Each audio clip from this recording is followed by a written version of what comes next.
ಇವತ್ತು ನಮ್ಮ ಮನೆಯ ಇನ್ನೊಂದು ರೆಸಿಪಿನ ತೋರಿಸ್ತಾ ಇದ್ದೀವಿ. ತೊಂಡೆಕಾಯಿ ಪಲ್ಯ ತಿಳಿ ಸಾರು.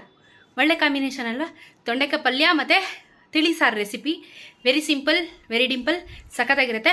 ಬನ್ನಿ ತೋರಿಸ್ತೀನಿ. ನಾನು ತೋರಿಸೋದೇನಲ್ಲ, ಯಾರು ಅಡುಗೆ ಮಾಡ್ತಾ ಇರೋದು ಗೊತ್ತಾ? ಇವಳು ಅಡುಗೆ ಮಾಡ್ತಾ ಇರೋದು. ಇವಳೇ ಅಡುಗೆ ಮಾಡ್ತಾ ಇರೋದು. ಏನು ಹೇಳು? ಅಲ್ಲಿ ಮುಂದೆ ನೋಡ್ಕೊಂಡು ಹೇಳು, ಕ್ಯಾಮ್ರಾ ನೋಡ್ಕೊಂಡು ಹೇಳು ಮಿಯಾವ್ ಅಂತ. ಇಲ್ಲೋಡಿ, ಇಲ್ಲಿ ಹೇಳ್ಬಿಡು ಮಿಯಾವ್ ಹೇಳು ಬೇಗ. ಕ್ಯಾಮ್ರಾ ನೋಡ್ಕೊಂಡು ಹೇಳೆ. ನೀನು ಹೇಳೆ ಮಿಯಾವ್ ಮಿಯಾವ್. ಹಾಂ, ಸರಿಯಾಗಿದ್ದೀರಾ ಎಲ್ಲ. ತಿಳಿ ಸಾರಿಗೆ ಏನು ಬೇಕು? ಸ್ವಲ್ಪನೇ ಒಂದೊತ್ತಿಗೆ ಮಾಡ್ತಾ ಇರೋದು. ಅದಕ್ಕೆ ನೋಡಿ 2 ಸ್ಪೂನ್ ಬೇಳೆ ತೊಗೊಂಡಿದ್ದೀನಿ. ಯಾಕಂದರೆ ಬೇಳೆನೇ ಇಲ್ಲ ಅನ್ನೋ ಥರ ತಿಳಿ ಸಾರು ಮಾಡಬೇಕು ಇವಾಗ. ಹಾಗಾಗಿ ಸ್ವಲ್ಪ ತೊಗೊಂಡಿದ್ದೀನಿ. ಮಾಮೂಲಿ ಒಂದೇ ಒಂದು ಟೊಮೊಟೊ, 1 ಉಂಡೆ ಅಷ್ಟು ಹುಣಸೆ ಹಣ್ಣು, MTR ಅವ್ರದ್ದು ರಸಂ ಪುಡಿ. ಇದು 1 ಸ್ಪೂನು ರಸಂ ಪುಡಿನಾ? ಹೌದು, ಸಾಂಬಾರು ಪುಡಿ ಅಲ್ಲ. ಸಾಂಬಾರು ಪುಡಿ ಹಾಕಂಗೆ ಇಲ್ಲ. ರಸಂ ಅಂದರೆ ರಸಂ ಪುಡಿನೇ ಹಾಕಬೇಕು. ಒಂದು ಒಗ್ಗರಣೆಗೆ ಮೆಣಸಿನ್ಕಾಯಿ, ಒಣಮೆಣಸಿನ್ಕಾಯಿ, ಸ್ವಲ್ಪ ಕೊತ್ತಂಬರಿ ಸೊಪ್ಪು, ಇದನ್ನು ತೊಳೆದುಬಿಟ್ಟು ಅರಿಶಿನ ಹಾಕಿ ಚೆನ್ನಾಗಿ ಒಂದು 2-3 ವಿಜಿಲ್ ಕೂಗಿಸ್ಕೋಬೇಕು. ಚೆನ್ನಾಗಿ ಮೇಯಿಸಬೇಕು. ಅಷ್ಟರೊಳಗೆ ಇದು ಓಪನ್ ಆಗಿ ಬಿಸಿಯಾಗಿ ಬಿಸಿ ಮಾಡಿಕೊಂಡು ಸೋಸೆ ಎತ್ತಿಟ್ಕೊಂಡು ತೋರಿಸ್ಕೊಡ್ತೀನಿ. ಬರೀ 2-3 ಸ್ಪೂನ್ ಬೇಳೆ ತೊಗೊಂಡಿದ್ದಾರೆ ಅಷ್ಟೇ. ಮುಳುಗೋಷ್ಟು ನೀರು ಸ್ವಲ್ಪ ಜಾಸ್ತಿನೇ ಹಾಕಿದ್ದೀನಿ, ಯಾಕಂದರೆ ಚೆನ್ನಾಗೆ ಬೇಯಬೇಕು. 1 ಕಪ್ಗೆ 3 ಕಪ್ ತೊಗೊಂಡಿದ್ದೀನಿ ನೀರು, ಯಾಕಂದರೆ ಕ್ವಾಂಟಿಟಿ ಕಮ್ಮಿ ಅಲ್ವಾ, ಅದಕ್ಕೆ. ಹೌದು, ಚೆನ್ನಾಗಿ ಬೇಯಬೇಕು. ಜೊತೆಗೆ ಅರಿಶಿನ ಅಷ್ಟೇ. ಕೂಗ್ಸ. ಉಪ್ಪು ಬೇಡ ಇವಾಗಲೇ ಬೇಡವಾ? ಓಕೆ, ಅರಿಶಿನ ಒಂದು ಹಾಕಿ. ವೆರಿ ಸಿಂಪಲ್ ಆ್ಯಂಡ್ ವೆರಿ ಫಾಸ್ಟಾಗಿ ಆಗುತ್ತೆ ತಿಳಿ ಸಾರು. ಇಲ್ಲಿಗೆ ತೊಂಡೆಕಾಯಿ ಇಸ್ ರೆಡಿ. ಇದನ್ನು ಹೆಚ್ಕೋಬೇಕು ಇವಾಗ. ತೊಂಡೆಕಾಯಿಗೆ ಕ್ಯಾರೆಟ್ ಒಂದು ಆ್ಯಡ್ ಮಾಡ್ತಾಯಿದ್ದೀನಿ. ಏನಕ್ಕೆ ಅಂದರೆ ಇದೊಂದು ಸ್ವಲ್ಪ ಜಲ್ಲಿ ಥರ ಇರುತ್ತೆ. ಸೊ ಹಾಗಾಗಿ ಕ್ಯಾರೆಟ್ನ ಆ್ಯಡ್ ಮಾಡಿದ್ರೆ ಅವಾಯ್ಡ್ ಆಗುತ್ತೆ, ಟೇಸ್ಟ್ ಇನ್ನೂ ಚೆನ್ನಾಗಿ ಬರುತ್ತೆ. ಓಕೆ, ಇದು ಟಿಪ್ಸ್ ಫಾರ್ ತೊಂಡೆಕಾಯಿ ಪಲ್ಯ. ಹೌದು, ಎಲ್ಲ ಬೇಯ್ತು. ಇವಾಗ ಒಗ್ಗರಣೆ. ಎಣ್ಣೆಗೆ ಸಾಸಿವೆ, ಚಟಪಟ ಅಂದಿದ ತಕ್ಷಣ ಇಂಗು. ಅಂಥದ್ದು ಯಾಕಮ್ಮ? ಹಾಂ,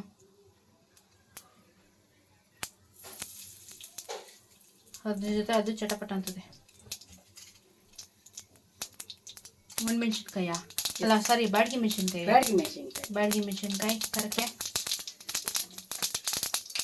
ಇವಾಗ ಸೋಸಿರೋದು ಟೊಮೊಟೊನೂ ಹುಣಸೆ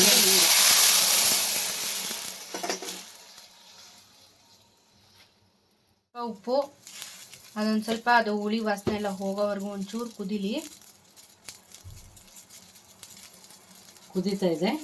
ಇವಾಗ ದೊಡ್ಡ ಸ್ಪೂನಲ್ಲಿ 1 ಸ್ಪೂನು ರಸಂ ಪುಡಿ. ನಿಮ್ಮ ಮನೇಲಿ ನೀವು ಯಾವ ರಸಂ ಪುಡಿ ಯೂಸ್ ಮಾಡ್ತೀರೋ ಅದನ್ನು ಯೂಸ್ ಮಾಡಿ. ನಾವು MTR ರಸಂ ಪುಡಿನ ಯೂಸ್ ಮಾಡ್ತಾ ಇದ್ದೀವಿ. ಬೇಳೆ ಸಾರಿಗೂ ತಿಳಿ ಸಾರಿಗೂ ಏನು ವ್ಯತ್ಯಾಸ? ತಿಳಿಸಂದರೆ 2 ಥರ ತಿಳಿಸಾರು ಇರುತ್ತೆ. ಬೇಳೆನ ಚೆನ್ನಾಗೆ ಮಸ್ತು ಅದನ್ನು ಮಾಡ್ಬೋದು, ಇಲ್ಲಾಂದರೆ ಬರೀ ಟೊಮೊಟೊ ಇಲ್ಲ ಹುಣ್ಸೆಹಣ್ಣಲ್ಲಿ ಮಾಡಿದ್ರೆ ಅದು ರಸಂ ಅಂತ ಹೇಳ್ಬೋದು. ಬೇಳೆ ಅಂದರೆ ಸಾರು ಅಂದರೆ ಜಾಸ್ತಿ ಬೇಳೆ ಹಾಕಿ ಗಟ್ಟಿಗೆ ಮಾಡೋದನ್ನ ಬೇಳೆ ಸಾರು ಅಂತ ಹೇಳ್ತಾರೆ. ತಿಳಿ ಸಾರು ಅಂದರೆ ಸ್ವಲ್ಪ ನೀರಾಗಿರುತ್ತೆ, ಬೇಳೆ ಕಮ್ಮಿ. ಕುದ್ದು ರೆಡಿ ಆಯಿತು. ಈಗ ಬೇಯಿಸ್ಕೊಂಡಿದ್ವಲ್ಲ ಬೇಳೆ, ಸ್ಮ್ಯಾಶ್ ಆಗೋಗದೆ. ಬೇಳೆ ಅಡ್ರೆಸ್ಗೆ ಇಲ್ಲ, ಗೂಗಲ್ ಮ್ಯಾಪ್ ಕಾಣಬಾರ್ದು. ಕಂಡ್ರೆ ಅದು ರಸಂ ಆಗಲ್ಲ. ನೋಡಿ, ಒಂಚೂರು ಬೇಳೆ ಇದ್ರೆ ಏನು ತೊಂದರೆ ಇಲ್ಲ, ಬಟ್ ಇದು ಮಜಾ ಕೊಡುತ್ತೆ ಈ ಥರ ಇದ್ರೆ. ಎಷ್ಟು ತೆಳ್ಳಗಿದೆ ನೋಡಿ ಅದು. ಅನ್ನಕ್ಕೂ ತಿನ್ಬೋದು, ಕುಡಿಲೂಬಹುದು. ದಿಸ್ ಇಸ್ ತಿಳಿ ಸಾರು. ತಿಳಿಯಾಗಿರುತ್ತೆ ತಿಳಿ ಸಾರು. ಬರೀ ಮೆಣಸಿನ್ಕಾಯಿ ಒಂದೇ ತೇಲ್ತಾ ಇದೆ ಅನ್ಕೋಬೇಡಿ, ಇನ್ನು ಕೊತ್ತಂಬರಿ ಸೊಪ್ಪು ಹಾಕಬೇಕು. ಕೊತ್ತಂಬರಿ ಸೊಪ್ಪು ಕೊನೆಗೆ. ಇದು ಹಾಕಿದ್ಮೇಲೆ ಡೆಕೋರೇಷನು ಸೆಂಟ್ರಿಗೆ ಹಾಕ್ತವ್ರೆ ನೋಡಿ. ಚೂರು ಬೆಲ್ಲದ ಪಾಕ 1/4 ಸ್ಪೂನ್ ಹಾಕಬೇಕು. ನಿಮಗೆ ಇನ್ನೂ ರುಚಿ ಜಾಸ್ತಿ ಕೊಡುತ್ತೆ. ಯಾವಾಗಲೂ ಬೆಲ್ಲ ಹಾಕ್ತೀರ ಯಾಕೆ ಸಾರಿಗೆ ಅಂತ ಹೇಳಿದ್ರೆ, ಖಾರಕ್ಕೆ ಯಾವತ್ತೂ ಒಂದು ಚಿಟಿಕೆ ಇಲ್ಲ ಒಂದಿಷ್ಟುದ್ದ ಬೆಲ್ಲ ಹಾಕಿ ರುಚಿ ಜಾಸ್ತಿ ಕೊಡುತ್ತೆ. ಅದಕ್ಕೋಸ್ಕರ ಸಿಹಿ ಜಾಸ್ತಿ ಆಗಲ್ಲ, ಸಾರು ರುಚಿ ಜಾಸ್ತಿ ಕೊಡುತ್ತೆ. ಇದನ್ನು ಒಂದು 5 ನಿಮಿಷ ಚೆನ್ನಾಗಿ ಕುದಿಯಕ್ಕೆ ಬಿಟ್ಬಿಟ್ರೆ ರಸಂ ರೆಡಿ. ತಿಳಿ ಸಾರು ಅನ್ನೋ. ಅಯ್ಯೋ ಸಾರಿ, ನೀ ಜನಕ್ಕೆ ನೀನೇ ಕನ್ಫ್ಯೂಷನ್ ಮಾಡ್ಬಿಡ್ತೀಯ. ತಿಳಿ ಸಾರು ರೆಡಿ. ಎಸ್, ಪಲ್ಯಕ್ಕೆ ರೆಡಿ ಇದೆಲ್ಲ ಈಗ. ಪಲ್ಯನೂ ರೆಡಿ ತೋರಿಸ್ಕೊಡ್ತೀನಿ. ಬೇಕು ಕಲರ್ ಬೇಕು ಅಂದರೆ ಒಂದು 1/4 ಸ್ಪೂನು ಅಚ್ಕಾರ. ಖಾರದ ಪುಡಿ ಹಾಕ್ಕೊಳ್ಳಿ ಖಾರ ಬೇಕು ಅಂದರೆ, ಇಲ್ಲಾಂದರೆ ರಸಂ ಪುಡಿಯಲ್ಲೇ ಖಾರ ಸಾಕು ಅಂದರೂ ಓಕೆ, ಇಲ್ಲಾಂದರೆ ಹಾಕೋಬೋದು.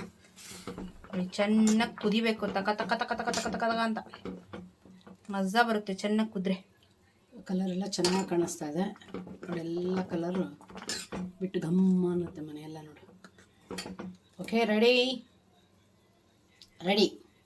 ತೊಂಡೆಕಾಯಿ ಕ್ಯಾರೆಟ್ ಎಲ್ಲ ಸಣ್ಣಕ್ಕೆ ಹೆಚ್ಕೊಂಡು ರೆಡಿ ಇದೆ. ಇವಾಗ ಪಲ್ಯಕ್ಕೆ ರೆಡಿ. ತೆಂಗಿನಕಾಯಿ, ತೆಂಗಿನಕಾಯಿ ಕೊತ್ತಂಬರಿ ಅದು ರೆಡಿ. ಹಾಂ ಆಯಿತು, ಹಾಕು ನೀನು, ನಾನು ತೋರಿಸ್ತಾ ಇರ್ತೀನಿ, ನೀನು ಹಾಕ್ತಾ ಇರು. ಎಣ್ಣೆ ಕಾದಿದೆ.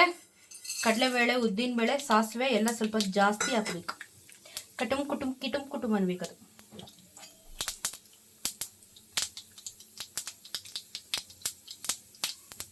ನೀನು ಎಲ್ಲದಕ್ಕೂ ಹಿಂಗೆ ಹಾಕ್ತೀಯಲ್ಲಮ್ಮ. ತುಂಬ ಚೆನ್ನಾಗಿ ಡೈಜೆಷನ್ ಆಗುತ್ತೆ. ಯಾಕಂದ್ರೆ ಬೆಳ್ಳುಳ್ಳಿ ತಿನ್ನಲ್ವಲ್ಲ, ಹಾಗಾಗಿ ಹಿಂಗೆ ಅದಕ್ಕೆ ಆಪ್ಷನು. ಹಿಂಗೆ ಹಾಕಿಲ್ಲ ಅಂದರೆ ಮಾಡೋಕ್ಕೆ ಆಗಲ್ವಾ? ಮಾಡೋಕ್ಕೆ ಆಗಲ್ಲ, ಈರುಳ್ಳಿ ಹಾಕ್ಕೋಬೋದು. ನಾವು ಈರುಳ್ಳಿ ಹಾಕಲ್ವೇ, ಅದಕ್ಕೆ ನಾವು ಹಿಂಗೆ ಹಾಕೋತೀವಿ. ಓಕೆ, ಇವಾಗ ಇದೆಲ್ಲ ರೆಡಿ ಆಯಿತು, ಕೆಂಪಗಾಯಿತು. ಒಂದೇ ಒಂದು ಒಣಮೆಣ್ಸಿನ್ಕಾಯಿ. ಯಾಕೆ ಅಂದರೆ ಹಸಿರಾಗಿರೋ ಪಲ್ಯಗಳಿಗೆ, ಹಸಿರಾಗಿರೋ ತರಕಾರಿಗಳಿಗೆ ನೀವು ಏನೋ ಪಲ್ಯ ಮಾಡ್ತೀನಿ ಅಂದರೆ ಹಸಿರು ಕಲರ್ ಮೆಣಸಿನ್ಕಾಯಿ ಹಾಕಲೇಬೇಡಿ. ಗೊತ್ತಾಗ್ದೇನೆ ಸ್ವಾಹ ಆದರೆ ಬಾಯೆಲ್ಲ ಖಾರ ಆಗುತ್ತೆ, ಹಿಂಸೆ ಆಗುತ್ತೆ. ಹಾಗಾಗಿ ಇದಕ್ಕೆ ಆಪೋಸಿಟ್ ಕಲರೇ ಕೊಡಬೇಕು. ಬ್ಯಾಡಗಿ ಮೆಣಸಿನ್ಕಾಯಿ ಆಗಲಿ, ಖಾರ ಯಾವುದೋ ಒಂದು ಖಾರ ಮೆಣಸಿನ್ಕಾಯಿ ಕೊಡಿ. ಇವಾಗ ಮೆಣಸಿನ್ಕಾಯಿ, ಕ್ಯಾರೆಟ್ ಹಾಕ್ತಾ ಇದ್ದೀನಿ ಎಲ್ಲ ಒಟ್ಟಿಗೆ. ಓಕೆ,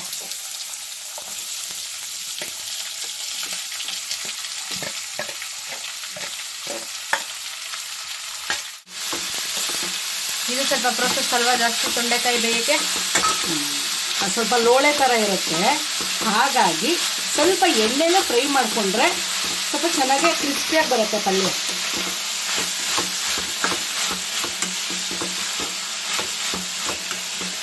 ಇವಾಗ ಸ್ವಲ್ಪ ಉಪ್ಪು ಹಾಕಿ ಒಂದ್ಸಲ ಮಿಕ್ಸ್ ಮಾಡ್ಕೊತೀನಿ. ಸ್ವಲ್ಪ ಬೇಯಕ್ಕೆ ಬಿಡಬೇಕು ಇವಾಗ ಇದನ್ನು.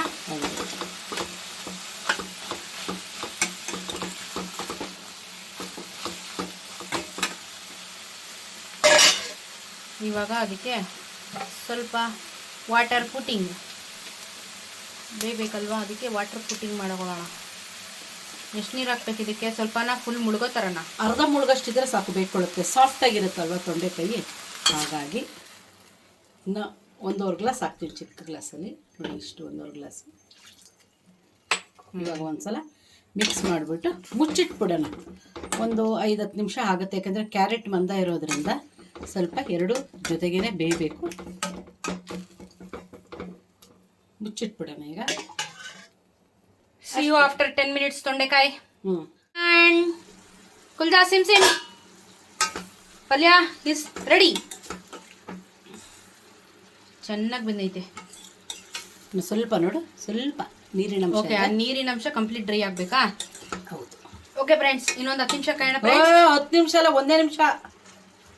1 ನಿಮಿಷ ಆಯ್ತದಾ? ಆಯ್ತು, ಮುಚ್ಚಿಟ್ಬಿಡು, ಹಾಗೋಗುತ್ತೆ. ನಮ್ಮ ತೊಂಡೆಕಾಯಿ ಪಲ್ಯ ಇಸ್ ರೆಡಿ ಗಾಯ್ಸ್. ಡೆಕೋರೇಷನ್ ಮಾಡ್ತಾವ್ರಿ ಇವಾಗ ನಮ್ಮಮ್ಮ. ಅದಕ್ಕೆ ಡೆಕೋರೇಷನ್, ಫ್ಲವರ್ ಡೆಕೋರೇಷನ್. ಏನು ಡೆಕೋರೇಷನ್? ನಮ್ಮಮ್ಮ ಕೊತ್ತಂಬರಿ ತೆಂಗಿನಕಾಯಿ ಇಲ್ದಿರೆ ಅಡುಗೆನೇ ಮಾಡಲ್ಲ. ಅಡುಗೆ ಮಾಡ್ತೀನಿ, ಬೇಕಾದ್ರೆ ಪಲ್ಯ ಮಾಡಲ್ಲ. ನೀನಾ ಹಬ್ಬ? ಪಲ್ಯ ಕಷ್ಟ. ತೆಂಗಿನಕಾಯಿ ಕೊತ್ತಂಬರಿ ಜಾಸ್ತಿ ಹಾಕಿದಷ್ಟು ತುಂಬಾ ಒಳ್ಳೆ ರುಚಿ. ನಮ್ಮನೆ ಇದು 2 ಐಟಮ್ ಇಲ್ಲ ಅಂದ್ರೆ ನಮ್ಮಮ್ಮ ಕಿಚನ್ಗೂ ತಲೆ ಹಾಕಲ್ಲ. 25 ರೂಪಾಯಿ ಆಗಲಿ 50 ರೂಪಾಯಿ ಆಗಲಿ ತೆಂಗಿನಕಾಯಿ ಹಾಕ್ತೀನಿ. ನಮ್ಮ ವೀಕ್ಷಕರಿಗೂ ತೆಂಗಿನಕಾಯಿ ಹುಚ್ಚಿಡ್ಸ್ಬಿಡ್ತಾರೆ ನಮ್ಮಮ್ಮ ಅಡುಗೆ. ತುಂಬಾ ರುಚಿ ಇರುತ್ತೆ, ಹೆಲ್ದಿ. ಏನು ಮೈ ಬರಲ್ಲ ಅದರಲ್ಲಿ. ಏನಂತೆ ಬಿಸಿ ಬಿಸಿ ತೊಂಡೆಕಾಯಿ ಪಲ್ಯ ಆ್ಯಂಡ್ ತಿಳಿ ಸಾರು ರೆಡಿ. ಇವತ್ತು ಅನ್ನನೂ ರೆಡಿ ಆಗಿದೆ, ಎಲ್ಲ ರೆಡಿ. ಊಟ ಮಾಡೋಣ ಬನ್ನಿ. ನೋಡಿ, ಓ ನೋಡ್ರಿ, ಡಜನ್ ಲೆಕ್ಕದಲ್ಲಿ ಹಪ್ಳ ಕರ್ದಿಕ್ಕೋರು ನಮ್ಮಮ್ಮ. ಉಪ್ಮೆಣ್ಸಿನ್ಕಾಯಿ ನೋಡಿ ಮೊನ್ನೆ ಮಾಡಿದ್ದು ಫುಲ್ ರೆಡಿ. ಓ ಶಿಸ್ತಾಗಿ ರೆಡಿ ಆಗ್ಬಿಟ್ಟದು ಉಪ್ಮೆಣ್ಸಿನ್ಕಾಯಿ. ಇವಾಗ ನಾವು ಊಟ ಮಾಡ್ತಾಯಿದ್ವಿ.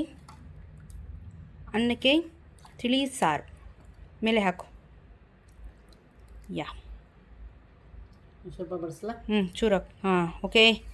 ಪಲ್ಯ ಕೂಡ ರೆಡಿ ಇದೆ, ತಿಂದ್ಬಿಟ್ಟು ಹೇಳ್ತೀನಿ. ಓಕೆ, ಇಲ್ಲಿದೆ ಐ ಆಮ್ ಈಟಿಂಗ್.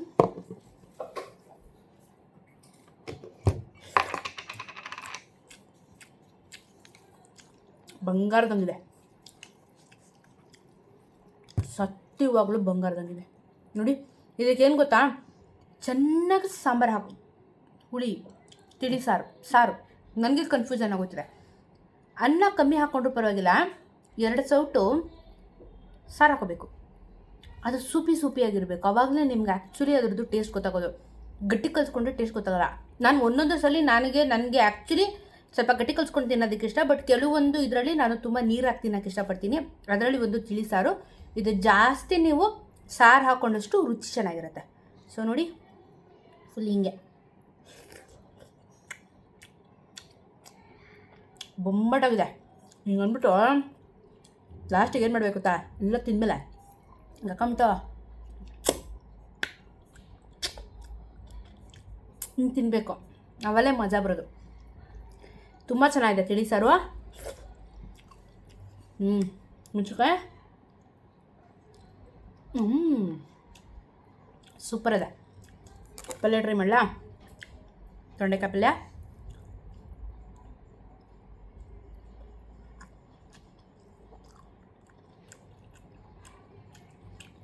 ಪರ್ಫೆಕ್ಟಾಗಿ ಬಂದಿದೆ.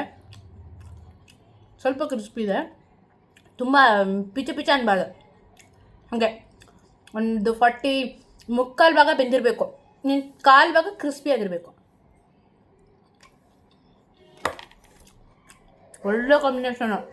ತಿಳಿ ಸಾರು, ತೊಂಡೆಕಾಯಿ ಪಲ್ಯ ನೋಡಿ, ಹಪ್ಪಳ, ಉಪ್ಪು ಮೆಣಸಿನ್ಕಾಯಿ ಹಾಕ್ಕೊಂಡು ತಿಂದರೆ ಮಸ್ತಾಗಿರುತ್ತೆ.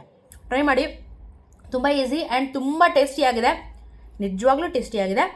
ಟ್ರೈ ಮಾಡಿ, ಕಮೆಂಟಲ್ಲಿ ಹೆಂಗಿತ್ತು ಅಂತ ಟ್ರೈ ಮಾಡ್ಕೊಂಡು ತಿಂದಮೇಲೆ ನನಗೆ ಕಮೆಂಟಲ್ಲಿ ತಿಳಿಸಿ. ಓಕೆ, ಮಜಾ.